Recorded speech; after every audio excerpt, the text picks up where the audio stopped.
It offers a primer on one of my favorite tools of empowerment, Reiki, a universal healing energy that has the capacity to change lives, and, I believe, to change the energy of the planet and the universe in positive ways.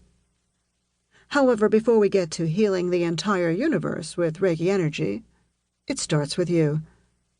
In this book, I give you tools to get started with Reiki, recounting the history of Reiki, sharing with you how to become attuned to and use the energy, and offering you information about how to use Reiki for yourself and others to bring about healing that serves the highest and greatest good.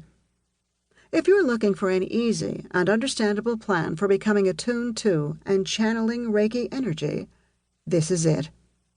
We'll explore the common principles and practices of Reiki, and then look at various applications for correcting energetic imbalances that can cause physical, mental, and emotional issues. I'm honored you are allowing me to share this part of your healing path. Reiki has changed my life, and it can change yours as well. Namaste. The light in me acknowledges the light in you. I wish you wisdom on your journey. Part 1. Reiki Basics. Chapter 1. Introduction to Reiki. Reiki is an ancient healing energy. While it has likely been around since the beginning of time, in the West the story we hear of its origins centers on the legend shared by Madame Huayo Takata, a Hawaiian Reiki master who brought Reiki from Japan to the Western world. It is Madame Takata who is responsible for the spread of Usui Ryoho Reiki, Usui Reiki, in the West, and Reiki practitioners who have trained here can trace their lineage back to and through her. She taught the history as an oral tradition, so it is sometimes difficult to differentiate between fact and legend. Where possible, I have tried to note which is which. Origins. All Western Reiki masters are required to teach their first-degree students the history of Reiki, tracing it back through Madame Takata and her master, Dr. Chujiro Hayashi, to his master and teacher, Dr. Mikao Usui. I'll explain what the degrees mean in Chapter 2. For Western Reiki practitioners, the story begins with Dr. Usui, although sources suggest Reiki was practiced in Japan before Dr. Usui developed his system.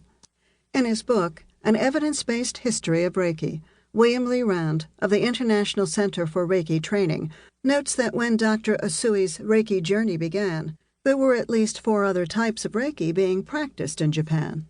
So while the origins of this ancient healing energy practice reach to before our story begins, Western Reiki, also known as Usui Ryoho Reiki, all starts with Mikao Usui and a 21-day meditation on Japan's Mount Kurama. Mikao Usui. Mikao Usui, also known as Usui Sensei, sensei meaning teacher, was born on August 15, 1865, in Gifu Prefecture, near Nagoya, Japan. Dr. Usui was born into a wealthy Buddhist family, and he traveled extensively for his education, including trips to China and Europe. He studied religion, medicine, divination, and psychology. Throughout his life, Dr. Usui also worked many jobs. In his personal and spiritual life, Dr. Usui sought answers to some of life's deepest questions. He spent many years in pursuit of a state of consciousness known as Anshin Jitsume, which is a deep state of peace and purpose. Pursuing this state, Dr. Usui learned Zen Buddhist practices, including Zazen meditation, at a monastery. Wishing to deepen his practice in order to reach Anshin Jitsume, in 1922, Dr. Usui undertook a 21-day meditation and fasting trip to Mount Kurama. Some Reiki masters suggest that as part of his meditation, Dr. Usui stood under a waterfall on the mountain and allowed it to fall on his head to activate his crown chakra.